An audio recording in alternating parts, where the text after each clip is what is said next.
اللہ اکبر اللہ۔ بسم اللہ الرحمن الرحیم۔ الحمد للہ وکفی وسلام علی عبادہ الذین اصطفی، اما بعد۔ قال اللہ تبارک وتعالی: اعوذ باللہ من الشیطان الرجیم، بسم اللہ الرحمن الرحیم۔ انا اعطیناک الکوثر فصل لربک وانحر ان شانئک هو الابتر، صدق اللہ العظیم۔ معزز سامعین کرام، بزرگوں، دوستوں، عزیز نوجوانوں، پچھلے جمعے میں یاد ہوگا کہ والفجر پڑھی تھی، والفجر ولیال عشر، اور آج ایک چھوٹی سی سورت انا اعطیناک الکوثر فصل لربک وانحر ان شانئک هو الابتر۔ آپ حضرات کو معلوم ہے کہ ذی الحجہ کا مہینہ ہے، اور ذی الحجہ کے اس مہینے کو حج سے بھی تعلق ہے اور قربانی سے بھی تعلق ہے۔ جناب سیدنا حضرت ابراہیم علیہ نبینا علیہ السلام نے جو قربانی اپنے بیٹے کی، حضرت اسماعیل علیہ السلام کی قربانی اللہ کی جناب میں پیش فرمائی، وہ اس کی عظیم یادگار امت محمد صلی اللہ علیہ وسلم کے لیے، رہتی دنیا تک کے انسانوں کے لیے ایک نمونہ ہے۔ اور مسلمان الحمدللہ اس قربانی کو انتہائی خلوص اور ایثار کے ساتھ میں اور انتہائی پاکیزگی کے ساتھ میں اس عمل کو انجام دیتے ہیں۔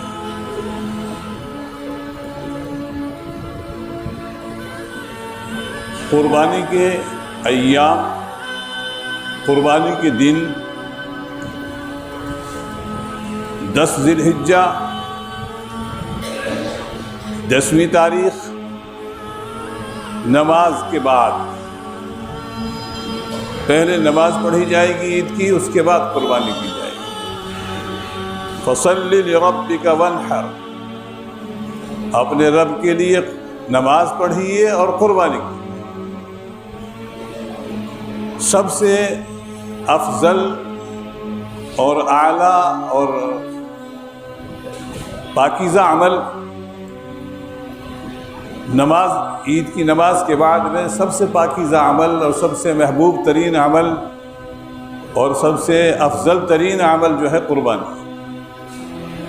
سب سے بہترین عمل۔ اور پہلے دن کی قربانی جو ہے وہ سب سے افضل ہے۔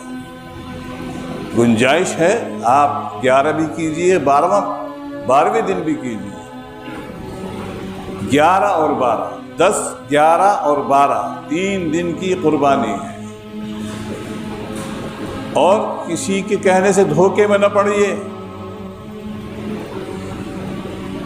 جو افضل ہے اس کو کرنے کی کوشش کیجئے کہ سب سے افضل بہتر یہ ہے کہ پہلے دن قربانی کیجیے، پہلے دن قربانی کیجیے، یہ سب سے افضل عمل ہے، سب سے بہترین عمل ہے۔ تو قربانی کے 3 دن ہیں۔ ایک مسئلہ تو یہ ہے، آپ حضرات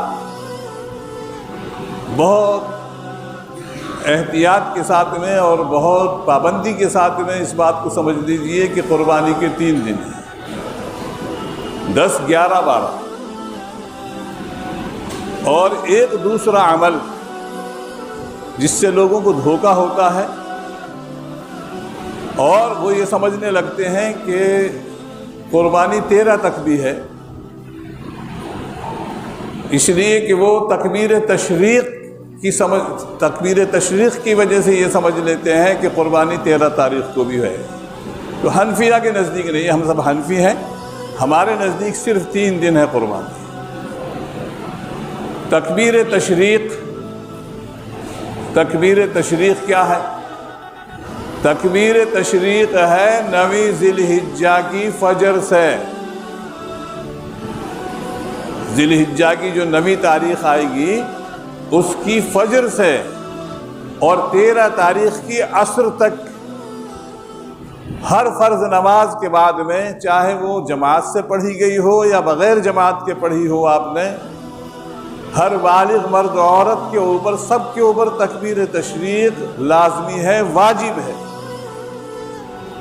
خالی سنت نہ سمجھ لینا، مستحب نہ سمجھ لینا، واجب ہے تکبیر تشریق کہ ہر فرض نماز کے بعد میں، چاہے وہ جماعت سے پڑھی گئی ہو یا بغیر جماعت کے پڑھی ہو، عورت کے اوپر بھی ہے، مرد کے اوپر بھی ہے، ہر بالغ مرد و عورت کے اوپر تکبیر تشریق واجب ہے. اللہ اکبر اللہ اکبر لا الہ الا اللہ اللہ اکبر وللہ الحمد. یہ 9 ذی الحجہ کی فجر سے اور 13 تاریخ کی عصر تک پڑھی جائے گی. تو اس سے ہی بعض لوگوں کو یہ شبہ ہو جاتا ہے کہ جب تکبیر تشریق جو ہے 13 تاریخ تک ہے تو قربانی بھی 13 تاریخ تک ہی ہوگی. تو ایسا نہیں ہے. قربانی میں اور اس میں فرق ہے، بہت بڑا فرق ہے. تکبیر تشریق کا حکم الگ ہے، قربانی کا حکم الگ ہے. 2 مسئلے تو یہ ہو گئے. اور تیسرا مسئلہ جو بہت خوبیوں والا مسئلہ، 9 ذی الحجہ کا روزہ. 9 ذی الحجہ کا روزہ حاجیوں کے لیے نہیں ہے، ہم لوگوں کے لیے کہ جو ہم یہاں رہتے ہیں اور ہم حج کے لیے نہیں گئے ہوئے ہیں، ان کے لیے. جناب نبی کریم صلی اللہ علیہ وسلم نے ارشاد فرمایا: صوم یوم عرفہ احتسب علی اللہ ان یکفر السنة التي قبلہ والسنة التي بعدہ او کما قال علیہ الصلاۃ والسلام. یوم عرفہ کا روزہ، 9 تاریخ کا عرفے کے دن کا روزہ، اس کی اتنی فضیلت ہے کہ جناب نبی کریم صلی اللہ علیہ وسلم فرماتے ہیں کہ مجھے اللہ کی ذات عالی سے یہ امید ہے کہ اس ایک روزے کی برکت سے اللہ تعالیٰ 1 سال کے اگلے اور 1 سال کے پچھلے گناہ معاف فرما دے. 1 سال کے اگلے اور 1 سال کے پچھلے گناہ معاف اس ایک روزے. یہ بڑی خوبیوں والا روزہ ہے، بڑی فضیلت والا روزہ ہے. تو ہمیں کسی نہ کسی درجے میں ہمیں اہتمام کرنا چاہیے روزے کا بھی. 3 مسئلے تو یہ ہوئے. اب ایک مسئلہ یہ جو ہم قربانی کرتے ہیں، یہ کوئی معمولی چیز نہیں ہے. آپ اس کو معمولی سمجھ کر کے یہ سمجھنے لگیں کہ جیسے اور دنوں میں ہم کبھی بھی لیتے ہیں، جانور لے لیتے ہیں، خرید لیتے ہیں اور کاٹ لیتے ہیں اور کھا جاتے ہیں. یہ اس طرح کا جانور نہیں ہے. یہ ابھی جب بک رہا ہے بازار کے اندر تو ابھی تو اس کی حیثیت وہی ہے، لیکن جب آپ نے اس کو خرید لیا قربانی کے نام پر، اب اس کی حیثیت بدل جائے گی. اب یہ عام جانور نہیں ہے، آپ اس کو عام جانور نہ سمجھیں. ابھی یہ بازار میں ہے تو بازار میں تو یہ عام جانور ہے، لیکن جب آپ نے اس کو قربانی کے نام پر خرید لیا تو یہ شعائر اللہ ہو جاتا ہے. ایک زمین ہے، پڑی ہوئی ہے زمین، ٹھیک ہے، جیسے اور اس پہ کچھ بھی بنا سکتے ہیں آپ، کچھ بنا لیجئے آپ، لیکن جب اس کو خرید لیے اللہ کے گھر کے لیے کہ اس پہ اللہ کا گھر بنے گا، اس کی حیثیت بدل جائے گی. یہ شاعر اللہ میں داخل ہو جائے گی. اس کی اگر کوئی ایک برجی کو بھی ہلائے گا تو اس کے ہاتھ توڑ دیے جائیں گے. شاعر اللہ تو شاعر اللہ ہوتا ہے، اس کی عظمت ہوتی ہے. قرآن کہتا ہے وَمَن يُعَظِّمْ شَعَائِرَ اللَّهِ فَإِنَّهَا مِن تَقْوَى الْقُلُوبِ. یہ اللہ کے شاعر ہیں. یہ معمولی نہیں ہے یہ جانور جو آپ خرید رہے ہیں، حالانکہ اس کا کسی کو اتنا فائدہ نہیں ہو رہا ہے جیسے کہ زکوٰۃ میں فائدہ ہوتا ہے، اپنے مال کو دیتا ہے تو کسی غریب کا بھلا ہو جاتا ہے۔ یہ قربانی کا جانور ہے، اگر خود ہی قربانی کی اور خود سارا گوشت کھا گیا کوئی حرج نہیں، آپ نے کھا لیا، آپ کا کنبہ اتنا بڑا ہے کہ سارے گوشت کو آپ ہی کھا گئے، رکھ کر کے بھی کھا گئے تب بھی کوئی حرج نہیں، رکھ بھی لیا آپ نے فریج کے اندر تب بھی کوئی حرج نہیں، کھا گئے تو کھا گئے، کوئی بات نہیں۔ لیکن اس کا تعلق کتنا اونچا ہو گیا یہ تو دیکھو، اس کا تعلق ہو گیا حضرت اسماعیل علیہ السلام سے، اس کا تعلق ہو گیا جناب حضرت سیدنا ابراہیم علیہ السلام سے جو ابو الانبیاء ہے۔ یہ جانور معمولی جانور نہیں ہے۔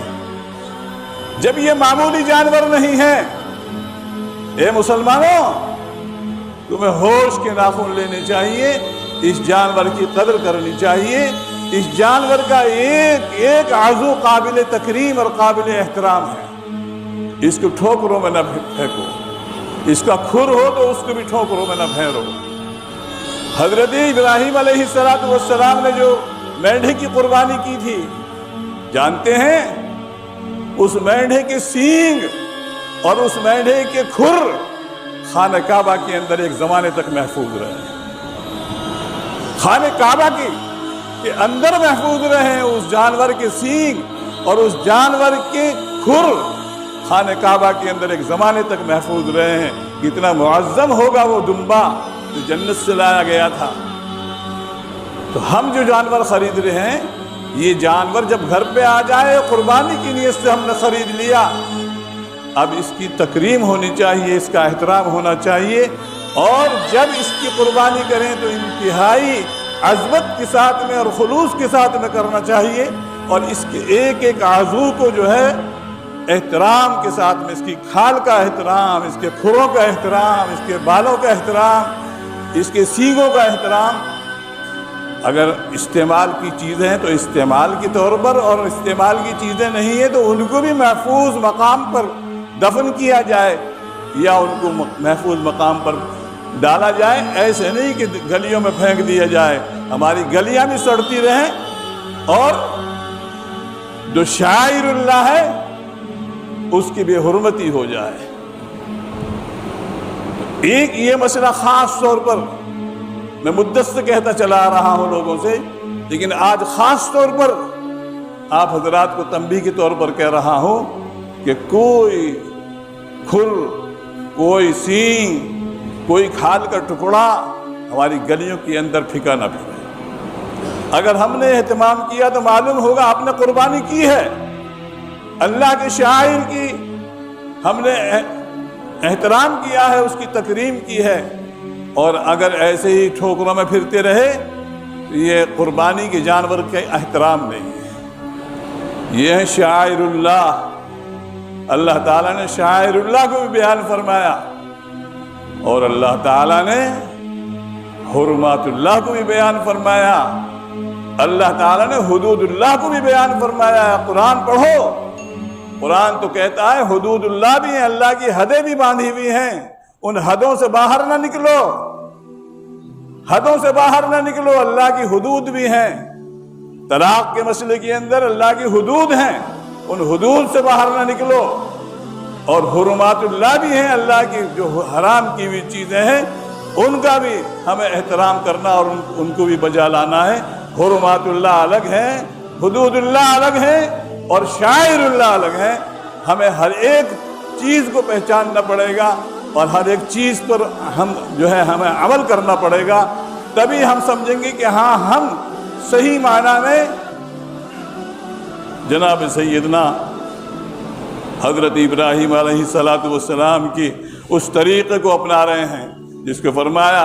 جناب نبی کریم صلی اللہ علیہ وسلم سے پوچھا، صحابہ نے پوچھا تھا، ما هذه الأضاحي یا رسول اللہ؟ قال سنت ابیکم ابراہیم۔ صحابہ نے پوچھا، یا رسول اللہ یہ قربانی کیا ہے؟ فرمایا سنت ابیکم ابراہیم، تمہارے باپ ابراہیم علیہ السلام کا طریقہ ہے۔ ہمیں کیا ملے گا؟ صحابہ نے پوچھا ہمیں کیا ملے گا اس میں؟ فرمایا بکل شعرۃ حسنہ، ہر ایک بال کے اوپر ایک نیکی ملے گی، ایک ایک بال کے اوپر ایک ایک نیکی ملے گی۔ آپ اندازہ لگائیے کہ کتنے بال ہوتے ہیں، بھیڑ کے اندر کتنے بال، بکری کے اندر بھی کتنے بال، بکرے کے اندر کتنے بال ہوتے ہیں، آپ گن نہیں سکتے اتنے بال ہوتے ہیں۔ ایک ایک بال کے اوپر باری تعالیٰ ایک ایک نیکی عطا فرمائیں گے۔ اب صحابہ نے اور پوچھا، وہ تو بڑے حریص تھے، بڑے لالچی تھے، انہوں نے پوچھا یہ تو بال کے بارے میں فرمایا، آپ تو بال کے بارے میں فرمایا، اور صوف، اون والے جانور، دمبے جو ہوتے ہیں وہ تو اون والے جانور ہوتے ہیں، تو آپ نے فرمایا اس کے اندر بھی باری تعالیٰ اتنا ہی اجر عطا فرماتے ہیں۔ اون والے جو جانور ہیں، دمبے ہیں، بھیڑیں ہیں، ان کے تو اتنے گنجلک بال ہوتے ہیں کہ ان کو تو گن نہیں سکتے، نکال ہی نہیں سکتے کتنے بال ہوتے ہیں، فرمایا اس کے اوپر بھی باری تعالیٰ اتنا ہی اجر عطا فرماتے ہیں۔ اور جناب نبی کریم صلی اللہ علیہ وسلم نے ارشاد فرمایا میرے آقا جناب نبی کریم صلی اللہ علیہ وسلم نے کہ قربانی کے خون کا قطرہ زمین میں گرنے سے پہلے اللہ کے ہاں قبول ہو جاتا ہے۔ قربانی کے خون کا قطرہ زمین میں گرنے سے پہلے اللہ کے ہاں قبول ہو جاتا ہے۔ کتنا فضیلت والا عمل ہے۔ ایک مسئلہ یہ، دوسرا مسئلہ، صاحب نصاب کے اوپر قربانی کرنا لازمی ہے، واجب ہے۔ جو بھی صاحب نصاب ہو گھر میں اس کے اوپر قربانی واجب ہے، لیکن گھبرائیے مت، کہنے بھائی صاحب نصاب تو ہیں ہم، لیکن لاک ڈاؤن ہو گیا، پیسے ختم ہو گئے، پیسے ہیں نہیں، مال بھی نہیں، بازار میں بھی نہیں، یہ بھی نہیں، وہ بھی نہیں، اب بتلاؤ کیسے کریں ہم؟ 15,000 کا بکرا کم از کم کیسے کریں؟ نہیں، 15,000 کا کون کہہ رہا 15,000 کا بکرا کرو؟ کوئی بھی نہیں کہہ رہا۔ 15,000 کا بکرا کیوں کر رہے ہو؟ حصہ لو بڑے جانور کے اندر، 3,000 میں مل جائے گا۔ یہاں تو 3,000 میں، 3 میں 3.5 میں مل جائے گا۔ جو اوسط درجے کا جانور ہے وہ مل جائے گا۔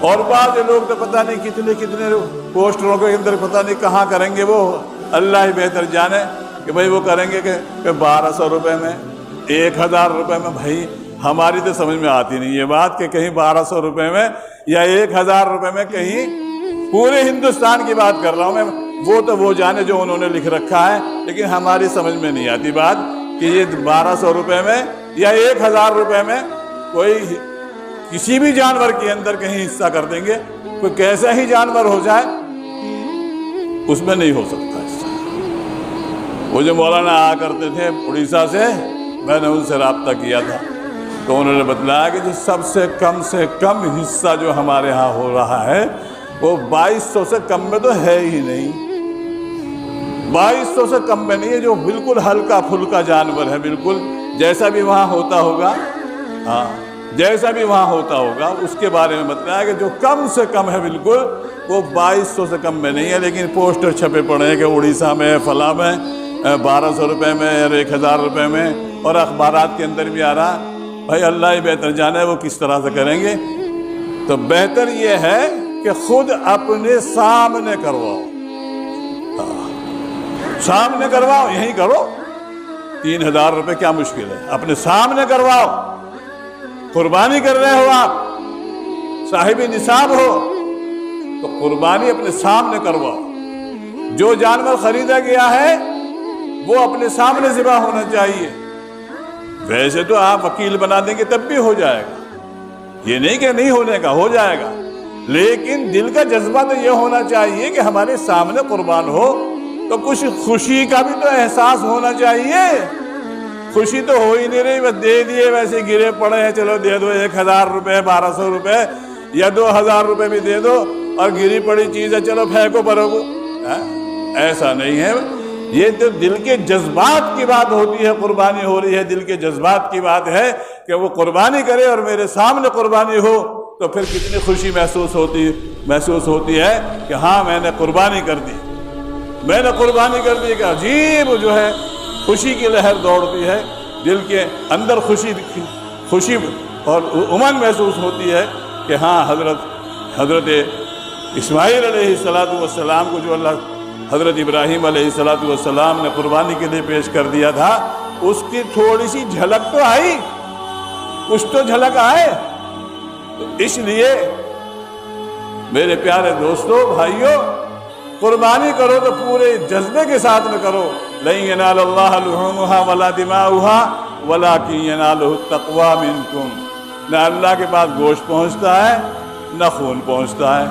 ویسے قربانی کے خون کا قطرہ زمین میں گرنے سے پہلے اللہ کے ہاں قبول، لیکن تقویٰ پہنچتا ہے۔ دل کے جذبات جو ہیں یہ ایسے ہونے چاہیے کہ حضرت ابراہیم علیہ السلام نے جو اپنے چہیتے بیٹے کی قربانی پیش کر دی تھی، اگر ہم تھوڑا سے اس جذبے کے ساتھ میں قربانی کر دیں گے تو محسوس ہوگا کہ ہاں کچھ ہوا۔ اور بھائی دیکھو، یہ بول گئی گھڑی، قربانی بھی قریب ہے، اس سے متعلق ہو گیا، اور عید الاضحیٰ کی نماز بھی قریب ہے، اور حکومت کی طرف سے تو اجازت ہے نہیں۔ ہاں، حکومت کی طرف سے اب بھی اجازت نہیں ہے عیدگاہ میں نماز پڑھنے کی، عیدگاہ میں نماز پڑھنے کی اجازت نہیں ہے حکومت کی طرف سے۔ کانپور میں پہلے ڈی ایم نے اجازت دے دی تھی، کل پھر منسوخ کر دیا اس کو، قاضی شہر نے آج نکال دیا بیان کہ وہ منسوخ، جو پہلا فیصلہ تھا وہ منسوخ ہو گیا، اور مسجدوں میں ہی نماز ہو۔ اور ہمارے ہاں بھی ایسا ہی معلوم ہو رہا ہے۔ ویسے ہماری کل کو ڈی ایم سے میٹنگ ہے، انشاءاللہ اس کے بعد میٹنگ کے بعد میں ہی ہم بھی کوئی لاء عمل طے کریں گے، اور اس کے بارے میں انشاءاللہ پھر آپ حضرات کو بتا دیں گے اعلان کے ذریعے سے کہ نماز کا ٹائم کیا ہوگا اور کہاں کس طرح سے ہوگی۔ اگر عیدگاہ میں ہونی ہے تو وہ بھی بتا دی جائے گی، اور اگر مسجدوں کے اندر ہے تو مسجدوں میں بتا دی جائے گی، اور ٹائم بھی بتا دیا جائے گا۔ وآخر دعوانا الحمدللہ۔